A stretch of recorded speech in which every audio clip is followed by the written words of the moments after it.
Welcome to Starbound, where every star tells a story. Aliens believed Earth's resources were worthless, but wait until you see their reaction when they see our diamonds. Let's get into the story. The sky above Valoria, a sprawling metropolis that pulsed with human energy, was an unfamiliar shade of lavender. Two colossal ships, their hulls shimmering with an iridescent sheen, hovered silently over the city. Alistair, a young scientist with a mop of unruly brown hair, stared in awe and apprehension. He had never seen anything like them, not in his wildest dreams. "Intergalactic Council," Cassian, his best friend and fellow scientist, muttered, his voice laced with a mixture of curiosity and unease. "They're here for their routine resource assessment." Alistair felt a pang of something akin to disgust. "Routine?" he scoffed, his voice laced with sarcasm, as if Earth was just another barren rock in their galactic inventory. From his vantage point on the rooftop of the Valoria Institute, Alistair watched as a shuttle detached from the larger vessel and descended towards a landing platform specially constructed for the event. A sense of dread settled in his stomach. He felt a deep, primal connection to Earth, a sense of responsibility for its well-being, and the arrival of these alien visitors, with their advanced technology and strange, almost inhuman figures, filled him with unease. As the shuttle landed, a group of beings emerged, their forms humanoid but with skin that shimmered like polished obsidian and eyes that glowed with a soft, ethereal light. The head figure, a woman with an air of regal authority, stepped forward. Her name was Lyra, and she was the Council's lead negotiator. Lyra, with her imposing stature and cold, calculating gaze, addressed the welcoming committee of Earth's leading scientists, politicians, and military officials. Her tone was condescending, her words measured and devoid of emotion. "We have come to assess the resources of this planet," Lyra declared, her voice resonating with a strange, otherworldly echo. "Your cooperation will ensure the smooth and efficient completion of this process." Alistair watched, his heart sinking. The Council's arrogance was palpable, their dismissive attitude towards Earth infuriating. He couldn't help but feel a sense of anger, a deep, burning resentment that simmered within him. They saw Earth as a mere resource, not a living, breathing planet teeming with life. As Lyra continued her speech, outlining the Council's strict guidelines and protocols, Alistair whispered to Cassian, "This feels like a bad dream." Cassian, ever the pragmatist, remained stoic. "We have no choice but to cooperate," he said, his voice hushed. "They are the Intergalactic Council. We cannot afford to antagonize them." But Alistair felt a simmering defiance within him. He knew that Earth wasn't just a resource to be exploited. It was his home, a place of beauty, wonder, and resilience. And he wouldn't stand idly by and let these arrogant aliens dictate its fate. The Intergalactic Council's initial assessment of Earth was as brief as it was dismissive. They regarded the planet as a barren rock, its resources underwhelming and its technology rudimentary. The council members, clad in their sleek, obsidian-hued uniforms, seemed to view the entire planet through a lens of indifference. Alistair, however, was seething. He watched as Lyra, the council's lead negotiator, dismissed Earth's scientific achievements as insignificant, her words dripping with disdain. They were oblivious to the vibrant life and rich history that pulsed beneath their metallic feet. The Council's arrogance was a bitter taste in his mouth. "How can they be so dismissive?" he muttered to Cassian, his voice laced with frustration. "Don't they see what Earth holds?" Cassian, ever the pragmatist, placed a reassuring hand on Alistair's shoulder. "We need to remain calm," he advised. "We have to show them what Earth can offer. Let them see the potential we hold." Alistair, however, was too agitated to see any potential in the current situation. He watched as the council members, their faces impassive masks, began their final walkthrough of the Valoria Institute. It was then that something unexpected occurred. A young woman, her face radiant with youthful energy, stepped into the council's path. She was a local tour guide, eager to showcase the wonders of Valoria to the esteemed visitors. It was a routine gesture, meant to offer hospitality and make a good impression. But fate, it seemed, had other plans. The woman, oblivious to the tension in the air, extended a hand towards Lyra. "Welcome to Valoria," she said, her smile bright and genuine. "I hope you enjoy your stay." Lyra, her gaze fixed on the woman's hand, paused. Her obsidian skin, usually impassive, seemed to shift, a flicker of something akin to surprise crossing her features. The woman, unaware of the strange sensation that was rippling through the council members, continued to smile, her hand still outstretched. It was then that Alistair noticed it, a simple ring, a circle of brilliant shimmering light adorning the woman's finger. The ring was crafted from a single flawless diamond, its facets reflecting the light of the council's ships, casting a dazzling, otherworldly glow. Lyra, her gaze locked on the diamond, seemed to be frozen in time, her usual cold aloofness replaced by a sudden, almost frantic curiosity. It was as if something ancient, something primal had been awakened within her. Alistair, sensing the change in the atmosphere, felt a peculiar prickle of unease. He had seen countless diamonds in his life, but this one seemed to possess a strange, almost mystical allure. He watched as Lyra, her face now painted with a mixture of wonder and disbelief, reached out and touched the ring. "This," she whispered, her voice barely a breath, "this is extraordinary." The woman, sensing the sudden shift in Lyra's demeanor, retracted her hand, her smile faltering. She looked at the council's lead negotiator, her eyes filled with confusion. "Is everything all right?" she asked, her voice laced with uncertainty. Lyra, however, didn't answer. Her gaze remained fixed on the diamond ring, her mind racing, her thoughts swirling with a newly awakened awareness. This seemingly insignificant trinket, this simple piece of jewelry, had sparked a profound shift in the council's perspective.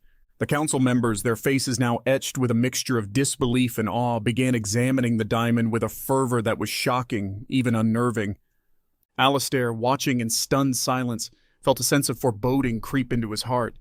He had a feeling that this simple diamond, this symbol of earthly beauty and craftsmanship, would become the catalyst for a profound and possibly dangerous change. The Intergalactic Council, it seemed, had underestimated Earth, and they were about to learn a lesson that would forever alter their perception of this blue planet and its inhabitants. The air in the Valoria Institute, usually buzzing with the hum of scientific inquiry, felt thick with tension. Lyra, her face now stark and serious, turned to the gathered Earth representatives, her gaze sweeping across the room. "We require access to your diamond deposit," she declared, her voice carrying the weight of authority. Alistair felt a surge of anger, the words ringing in his ears like a slap. He couldn't believe the council's audacity. "What?" he blurted out, his voice laced with incredulity. "You want to mine our planet? We won't allow it." Cassian, his expression grim, placed a hand on Alistair's arm, attempting to calm him. "Alistair, be careful," he whispered. "We must be diplomatic."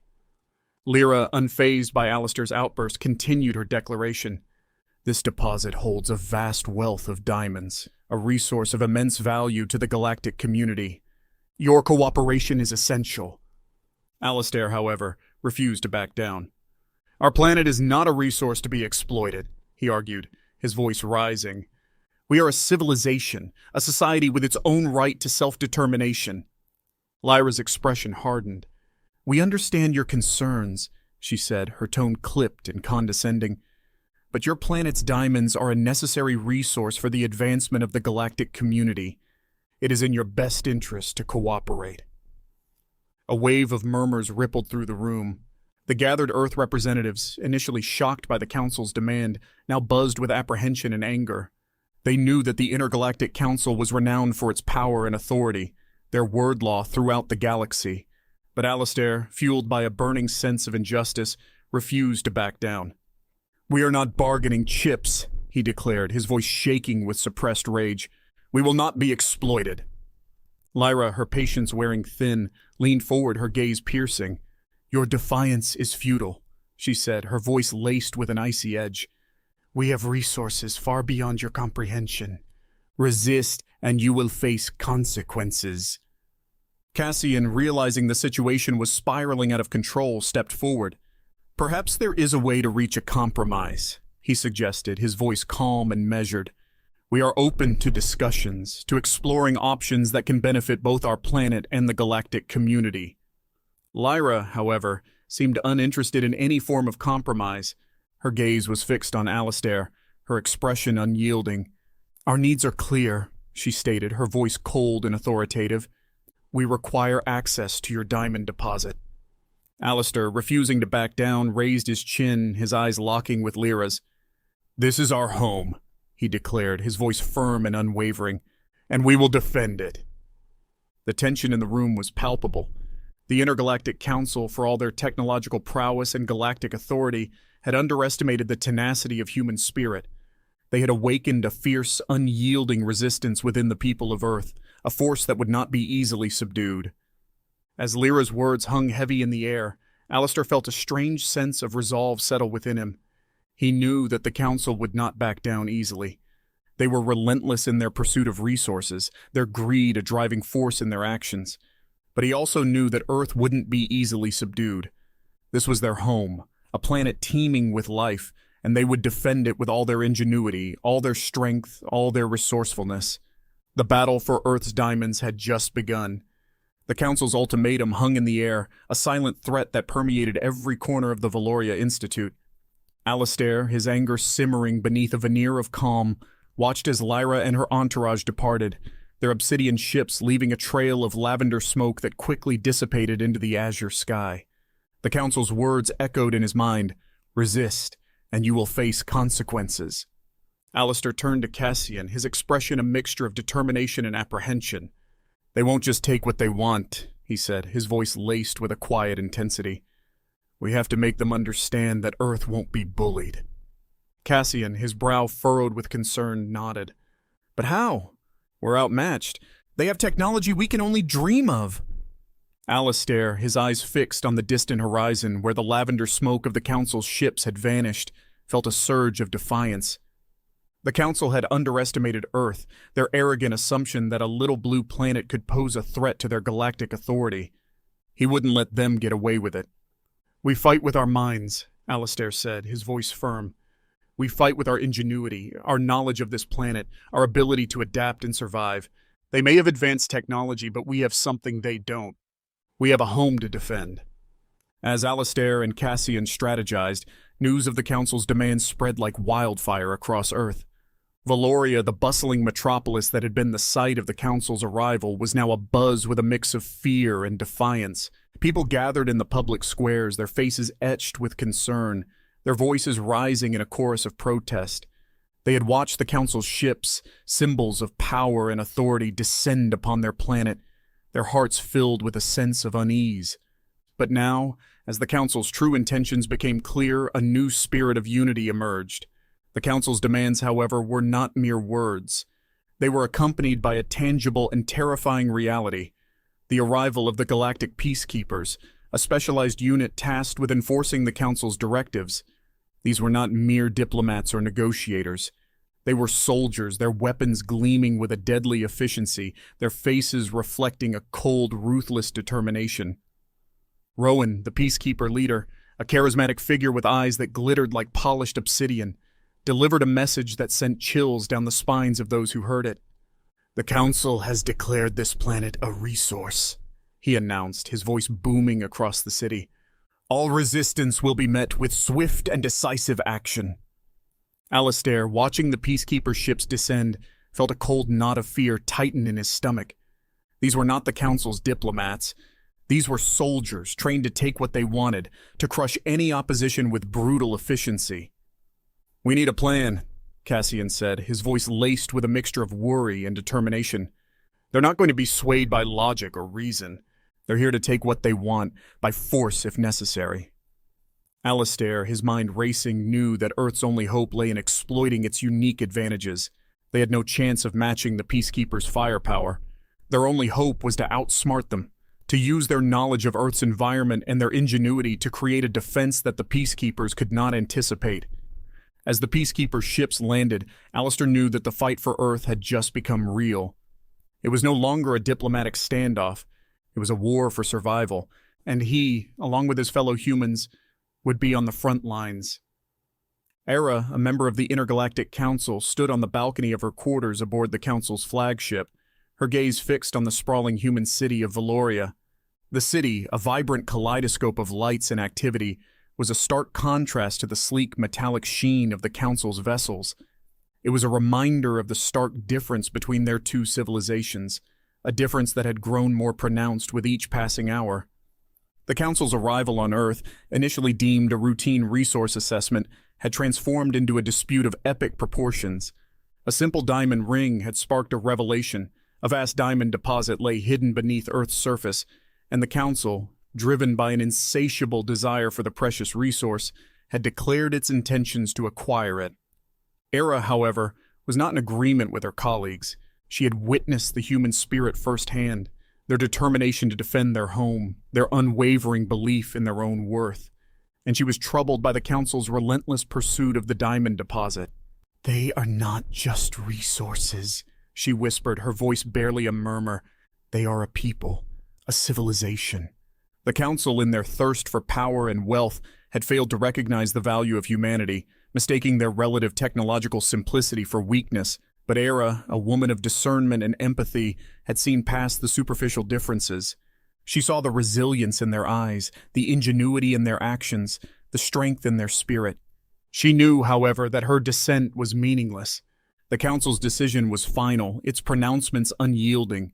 Their leader, Lyra, a woman whose ambition was matched only by her ruthlessness, had already dispatched her most fearsome soldiers, the galactic peacekeepers, to secure the diamond deposit. Era's hand went to the amulet she wore around her neck, a gift from her late grandfather, a talisman of hope and courage. She closed her eyes, her mind filled with images of the vibrant city below. She saw the people of Earth gathered in the plazas, their faces etched with a mixture of fear and determination. Their unity resonated within her, a force of nature that defied the Council's arrogant assumptions. As the Council's flagship prepared to depart for Etheria, their homeworld, a sense of foreboding settled upon Era. She knew that the Council's actions would have dire consequences, plunging Earth and its people into a conflict they had not chosen. However, she also knew that she could not stand idly by and allow this injustice to happen without doing what she could to help. She had a plan, a daring and dangerous scheme to inform Alistair, the young scientist who had dared to challenge the Council, about their plans. She had recognized in him a spark of courage, a defiance that mirrored her own internal struggle. He was a beacon of hope in a world dominated by the Council's power. Era, using a secure communication device, sent a message to Alistair, a coded message that would only be deciphered by someone with the knowledge of their planet's lore. The message was brief, but to the point.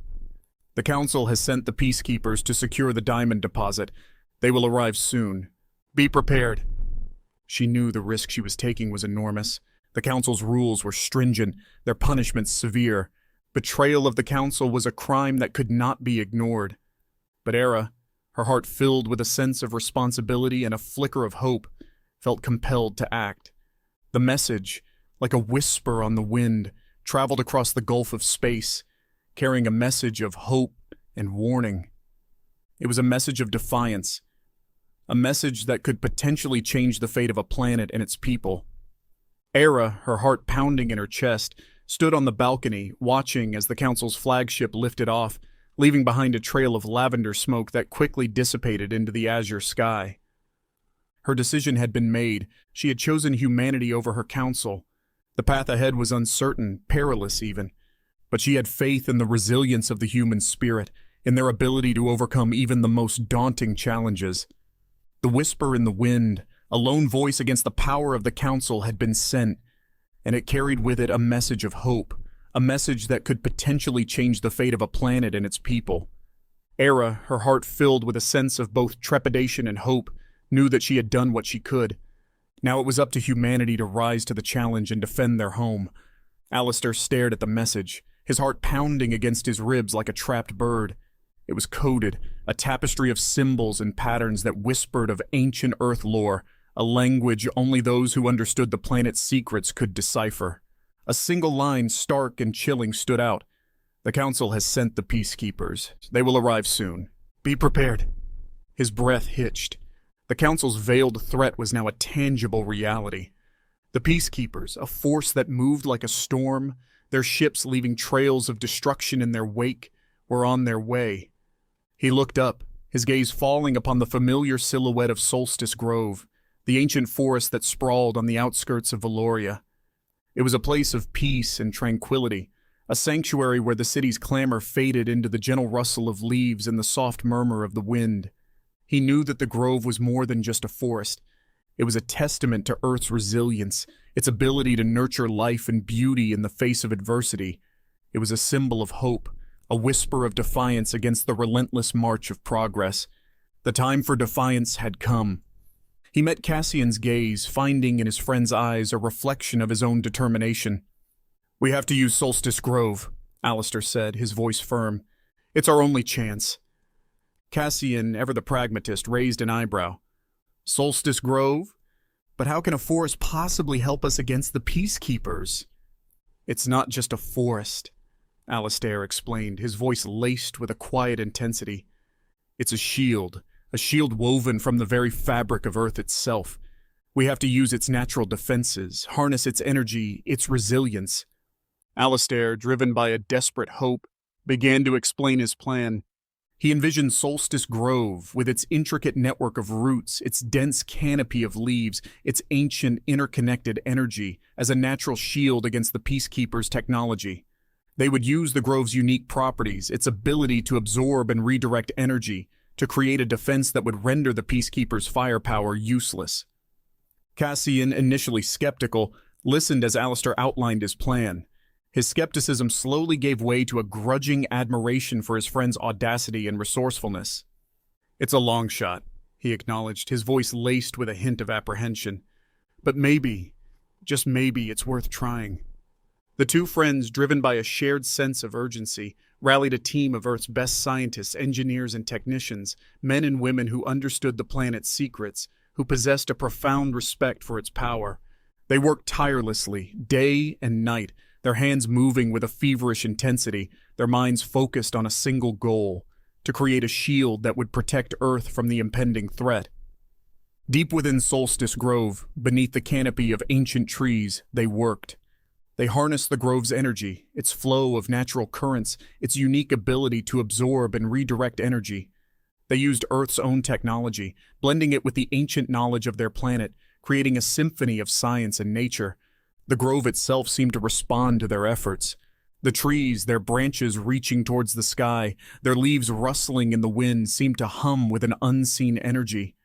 It was as if the planet itself was aware of the threat, its life force rallying to defend itself. Alistair, his face illuminated by the glow of a makeshift workstation, felt a surge of hope. He had always felt a deep connection to Earth, a bond that went beyond mere affection.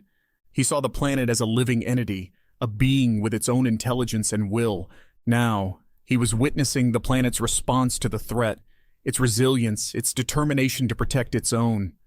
The Peacekeepers arrived a week later, their ships a dark cloud on the horizon, their weapons flashing with a deadly efficiency. They descended upon the grove, their faces etched with arrogance, their movements a testament to their ruthless determination. But what they encountered was not the defenseless forest they expected. They met a wall of impenetrable energy, a force field that shimmered with an otherworldly glow. Earth's natural defenses, combined with the ingenuity of its people, had created a barrier that none could penetrate. The Peacekeepers' weapons, designed to strike with brutal force, were rendered useless. They were met with a power that defied their understanding, a power that whispered of Earth's ancient resilience, its ability to protect its own. Alistair, watching from a distance, felt a surge of pride and relief. The planet had responded to their call, its energy rising to meet the threat, its life force surging to defend its own. The battle for Earth's diamonds, a battle that seemed inevitable, had taken an unexpected turn. The shield of Solstice Grove had been erected. The struggle for survival, however, was far from over. The air crackled with energy, the scent of ozone heavy in the air. Alistair, his heart pounding in his chest, watched as the Peacekeeper ships hovered above Solstice Grove, their weapons gleaming with a menacing light. He could feel the pulse of the grove, its energy resonating within him, a powerful rhythm that pulsed beneath the surface of the earth. His plan, a desperate gamble to harness the grove's natural defenses against the Council's advanced technology, seemed to be working. The shield, a shimmer of energy woven from the grove's interconnected roots and the combined efforts of Earth's finest minds, held firm. The Peacekeepers' weapons, designed for swift and decisive destruction, were rendered ineffective against the grove's impenetrable energy. But Alistair knew that this was only a temporary reprieve. The Council wouldn't give up easily. They would find a way to circumvent the Grove's defenses, to penetrate the shield and seize the diamond deposit. He could see the frustration in Rowan's eyes, the ruthless leader of the peacekeepers. The man, his face hardened by years of warfare, seemed to be struggling to contain his anger. "Their shield won't hold," Cassian said, his voice tight with worry. "They'll figure out a way to bypass it." Alistair, his gaze fixed on the peacekeeper ships, knew that Cassian was right. He could see them making adjustments, their technology adapting to the unexpected challenge. "We have to buy ourselves time," he said, his voice firm. "We need to find a way to amplify the Grove's energy, to make the shield even stronger." He turned to his team, the scientists and engineers who had worked tirelessly to construct the shield. They were a diverse group, their faces a mosaic of ethnicities and backgrounds, but united by a shared purpose, to protect their home. "We have to push the Grove's limits," Alistair said, his voice laced with urgency. "We have to find a way to make this shield unbreakable." The team, their faces grim with determination, went back to work. They tinkered with the instruments that channeled the Grove's energy, their hands moving with a feverish intensity, their minds racing with possibilities. They knew that they were running out of time. The peacekeepers were relentless, their technological superiority a constant threat, but the planet itself seemed to be aiding them. The trees of Solstice Grove, their branches reaching towards the sky, their leaves rustling in the wind, seemed to be pulsing with an unseen energy. It was as if the grove, sensing the threat, was willing to share its power, to amplify its own defenses. Alistair, standing on a hill overlooking the grove, could feel the energy surging around him. It was like a wave, a powerful force that seemed to emanate from the heart of the earth. He knew that they were treading on dangerous ground, that they were pushing the grove to its limits, but he also knew that they had no other choice. The peacekeepers, their ships now shimmering with a new intensity, launched a coordinated attack. Their weapons, now modified to circumvent the grove's defenses, unleashed a barrage of energy beams, their fiery trails etching patterns in the air. But the grove, as if prepared for the attack, responded with a surge of its own. A shimmering wave of energy erupted from its heart, a force of nature that dwarfed the peacekeepers' firepower. The energy beams, their trajectories disrupted, dissipated into streams of harmless light. Alistair, watching in awe, realized that the grove was not simply a shield. It was a living force, a being in its own right, capable of defending itself with a power that defied human understanding. The peacekeepers, their attack repelled, retreated. They were stunned, their arrogance momentarily shattered. They had encountered a force that defied their technological superiority, a force that whispered of Earth's ancient resilience. Alistair, his heart filled with a newfound hope, knew that this was not the end of the battle. The Council would not be deterred so easily, but they had faced the peacekeepers and they had survived. They had shown the Council that Earth was not a mere resource to be exploited. It was a planet with a spirit of its own, a planet that would fight for its own survival. The battle for Earth's diamonds had become a battle for Earth's soul. And Alistair, standing amidst the shimmering energy of Solstice Grove, knew that they would fight until the very end. The air hung heavy with the silence of a standoff, a tense equilibrium where the roar of lasers had been replaced by the whispers of the wind. Though the peacekeeper ships still loomed, their weapons now lay dormant, the shimmering force field emanating from Solstice Grove a constant reminder of Earth's unexpected resilience. Alistair, his gaze fixed on the distant ships, felt a mixture of relief and apprehension. They had survived the initial onslaught, but victory remained a distant horizon. "Rowan wants to talk." Cassian's voice cut through Alistair's thoughts, his tone laced with skepticism. "He's requesting a meeting in the Azure Citadel." Alistair, though weary, couldn't help but feel a flicker of curiosity. The Azure Citadel, the Council's headquarters, was a monolith of technology, a symbol of their power.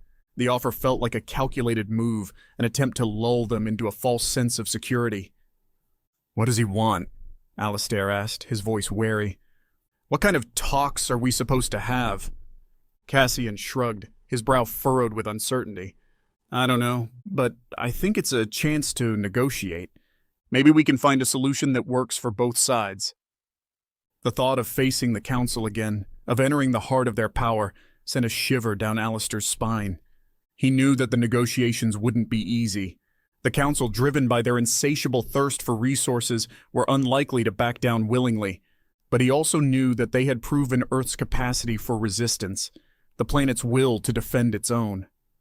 Era, her face etched with a mixture of apprehension and hope, stood beside Alistair. "I'll go with you," she said, her voice firm. "I'll try to convince them of a more peaceful solution." Alistair, surprised by her offer, felt a surge of gratitude. He had learned to trust Era, to respect her courage and her commitment to what she believed in. He knew that she was risking everything by siding with them, that she could face dire consequences for her actions.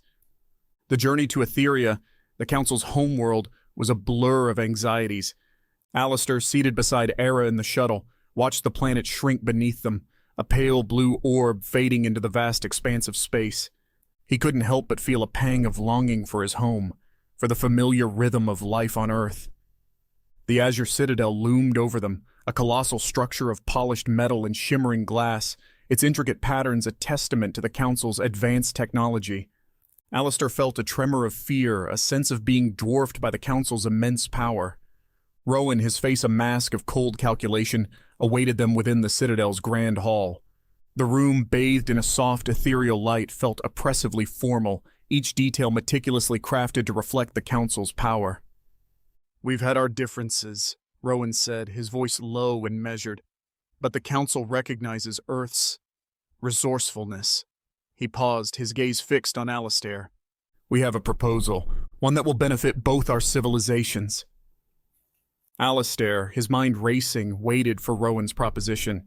He knew that the Council wouldn't just offer a peaceful solution. They would be seeking a way to extract their desired resources, to exploit Earth's unique potential. Rowan, sensing Alistair's skepticism, continued, "The Council's willing to acknowledge Earth's sovereignty, to respect its right to self-determination.